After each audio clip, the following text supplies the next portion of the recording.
retrouve dans l'incapacité de présider à la destinée de sa maisonnée. Maman se lève aussi, elle vient aussi à l'hôpital me trouver aussi déjà comme ça là. Les premiers clichés de radio que l'on obtiendra après des examens vont clairement dévoiler que Charles Lassie aura connu un traumatisme crânien associé à plusieurs fractures et déhanchements. Le coût de la prise en charge exorbitant pour le débrouillard va l'obliger à sortir de l'hôpital pour avoir recours à des masseurs qui, selon lui, sont à la portée de sa bourse. Voilà, alors l'accident a créé tout ce que vous voyez là. Ça c'est le cliché. Ça c'est au niveau de ma tête, quand ma tête avait eu les problèmes sérieux comme vous voyez là. Sur le cliché là. Ici, ça c'est au niveau de la tête. Maintenant ici, ça c'est au niveau des pieds. Au niveau d'ici aussi. Là comme ça là. Puisque quand vous voyez là, ici c'est le côté gauche ici. Ça c'est le premier cliché, ça c'est le cliché de ce moment-là. Ici là, c'est le côté-ci, le côté gauche-ci. Puis c'est ici, comme vous voyez là, la fracture, l'os s'est divisé en deux jusqu'à les deux têtes se sont croisées comme vous voyez là. Ici là, ça c'est le côté gauche, c'est coupé ici. De ce côté, sur le côté droit, comme vous voyez aussi sur le cliché là, il y a eu le déhanchement. Ici là, le pied s'est arraché comme ça là. C'est pour ça que vous voyez au moment, comme un bandeau là, on attache toujours là comme ça là.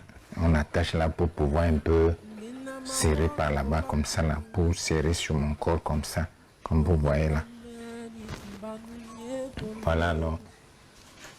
Finalement, le côté-ci, c'est le côté du déhanchement, le côté droit-ci. C'est pour cela que vous allez voir toujours, vous voyez toujours mes pieds sont couchés là. Ça ne se met pas droit, ça se couche toujours là.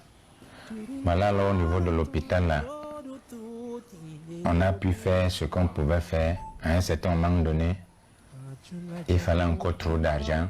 Nous, on n'avait plus d'argent.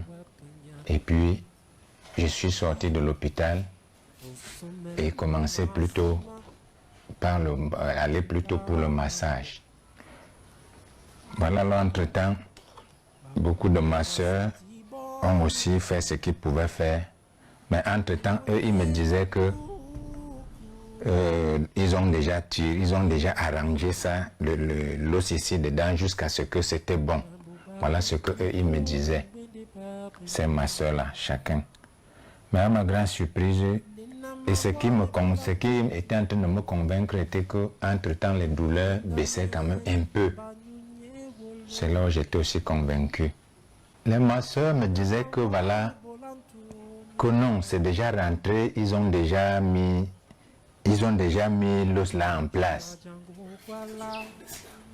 Ils ont déjà mis l'os là en place jusqu'à ce que entre-temps là, ça va prendre seulement, la chair va réunir les deux têtes.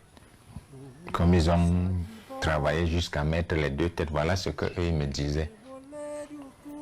Voilà ce qu'eux ils me disaient. Bon, comme entre-temps, avec les médicaments que je buvais, il y avait un peu une petite baisse de douleur et puis c'était en train de me convaincre aussi comme ça. On a voulu reconduire, finalement rien, on n'a pas pu. Puis au lieu de la reconduction, on disait à madame toujours qu'il faut ma présence. Malgré toutes les photos qu'elle présentait, que voilà, il ne peut pas venir là, il est loin à l'hôpital, il ne peut pas venir jusqu'ici. Malgré tout ça, ils n'ont pas toujours voulu reconduire les puces jusqu'aujourd'hui. Comme vous voyez là. Mes pieds, depuis ce moment-là, ne se mettent jamais droit comme ça là. Comme vous voyez là. C'est pour cela que je mets les bouteilles d'eau comme ça. C'est comme ça, comme vous voyez, couché comme ça là, ça se couche toujours aussi comme vous voyez là. Je mets donc les bouteilles d'eau ainsi, afin que ça puisse bloquer. Je mets là comme ça là, afin que ça puisse tenir un peu mon pied droit comme ça. C'est deux pieds. C'est tous les deux pieds, comme vous voyez là. c'est tous les deux pieds. C'est tous les deux pieds qui sont toujours couchés. Depuis près de 3 ans aujourd'hui, Charles Lassie n'a plus jamais quitté son lit. Il se soulage et fait ses besoins sur place. Une corvée que sa compagne ne se lasse pas de faire. Papa, c'est pénible. C'est pénible. Habituellement, là, je me couche là, je me tords un peu là, je me couche de côté comme ça là. On met le nylon.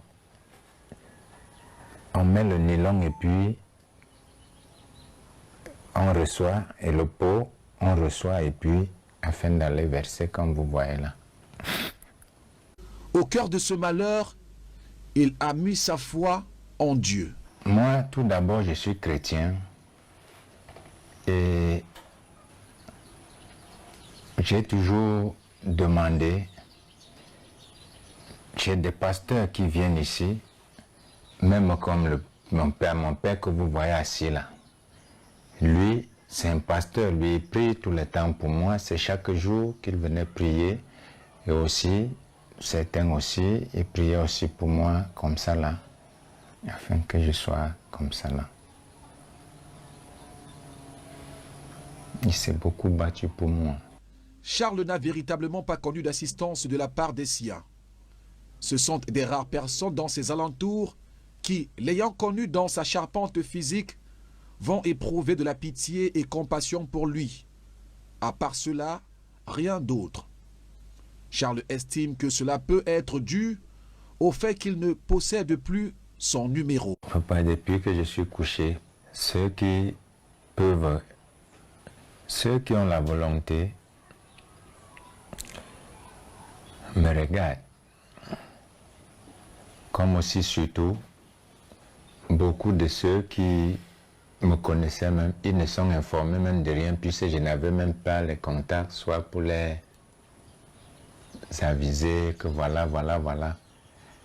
Je n'avais plus leur contact et mon contact ancien, mon ancien contact était resté avec le téléphone sur le lieu de l'accident.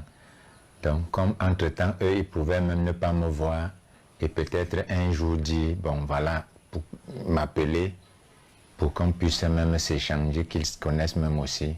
On n'a pas pu reconduire la puce, comme vous voyez là. Charles Lassie a la bonne grâce de connaître un voisin qui particulièrement est à son chevet. Il lui apporte assistance spirituelle, morale et réconfort. Notre Dieu, notre Père, Dieu créateur du ciel et de la terre, nous voulons te rendre grâce et te dire grandement merci pour tout ce que tu as fait dans la vie de ton serviteur Charlie depuis presque 3 ans. Seigneur, tes voies sont insondables et tes voies ne sont pas nos voies. Si ce n'était pas, Seigneur, ton assistance, on ne parlerait plus du frère Charlie en termes de soins. On l'aurait même déjà oublié parce qu'il serait déjà donc enterré depuis des années. Mais Seigneur, si tu as permis qu'il soit encore en vie jusqu'à ce jour, à ce moment où Equinox s'est déplacé pour suivre son cas, c'est parce que tu prévois une sortie favorable pour son cas. Nous te prions afin que, Seigneur, tu touches les cœurs d'ici et d'ailleurs